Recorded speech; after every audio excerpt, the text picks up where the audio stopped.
नमस्कार दोस्तों। एक second.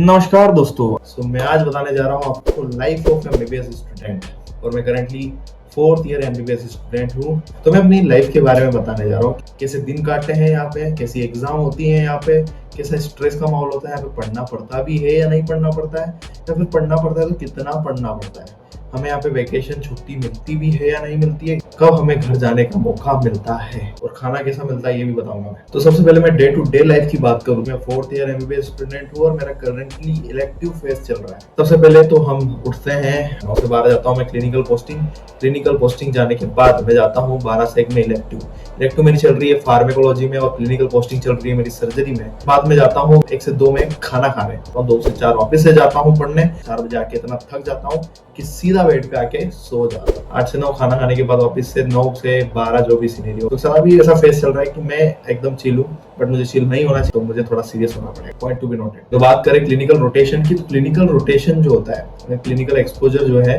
During the second year of MBBS, ये एक्सपोजर आपको मिलने लगता है क्लिनिकल पोस्टिंग का। क्लिनिकल पोस्टिंग में वेराइटीज ऑफ क्लिनिकल जो ब्रांचेस होती है, वहाँ पे हमको क्लिनिकल पोस्टिंग में जाना होता है। वहाँ पे history taking, examination, communication with the patient को सिखाया जाता है। बात करें क्या क्या चैलेंजेस मैंने फेस करे during my MBBS life. Main तो चैलेंजेस हमारे होते थे टू फेस द फैकल्टीज। झूठ नहीं बोलूंगा मैं, क्योंकि एग्जाम तो ऐसा हो गया है मोस्ट कॉमनली इंपोर्टेंट्स आते हैं और इंपोर्टेंट पढ़ के हम पास हो सकते हैं इजिली, बट मेन खेल हमारा होता है प्रैक्टिकल्स में।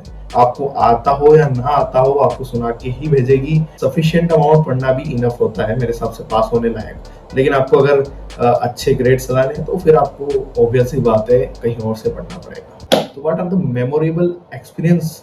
देखा जाए तो इस एमबीबीएस लाइफ में फ्रेंडशिप जो होती है वो बहुत ही इंपॉर्टेंट होती है, क्योंकि 5 साल आपको आपके सराउंडिंग जो लोग होते हैं उनके साथ बिताने होते हैं। आपका फ्रेंड सर्कल जो होना चाहिए वो थोड़ा सा एक लीनियंट होना चाहिए, जो कि एंजॉय भी करे साथ में और पढ़े भी, क्योंकि ये जो 5 साल होते हैं दिस इज योर लाइफ। क्यों? क्योंकि आपको इसी टाइम पे जो पीक एज होती है वो भी रहती है, आपको बैलेंस करके चलना है between the enjoyment and the study. What are the advices I will give to my junior? जो भी कॉलेज मिल रहा है, कैसा भी कॉलेज मिल रहा है, कॉलेज को हटाकर, कैसा भी पढ़ा रहे हैं, कैसे भी फैकल्टी से, वो सब हटाकर आपको ये सोचना है कि आप किसके लिए एमबीबीएस कर रहे हो, किस तरह से नीट यूजी को क्रैक करके एक एमबीबीएस में सीट पाई और कैसे आप उसको अब रिप्रेजेंट करते हो। तो आपके सपने को पूरा करने के लिए आप एमबीबीएस करने आए हो, तो एमबीबीएस को पूरा करो, अच्छे से करो और पॉजिटिव माइंडसेट के साथ करो। MBBS is totally different from other colleges. Okay, जो भी अदर डिग्री के कॉलेजेस हो उससे टोटली अलग होता है एमबीबीएस, ठीक है।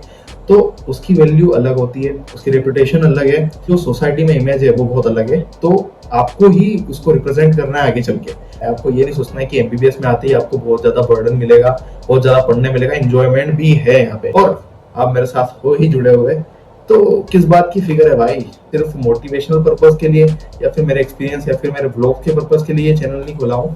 मैं इसलिए खोला हूँ कि मेरा जो नॉलेज है और मैं जहाँ से भी इकट्ठा कर सकता हूँ नॉलेज, उसको मैं एक जगह अपलोड कर दूँ, ताकि खुद मेरे को भी हेल्प हो जाए और साथ में जो भी देख रहे हैं उनको भी हेल्प हो। Thank you so much. आपको वीडियो अच्छी लगी तो लाइक करना।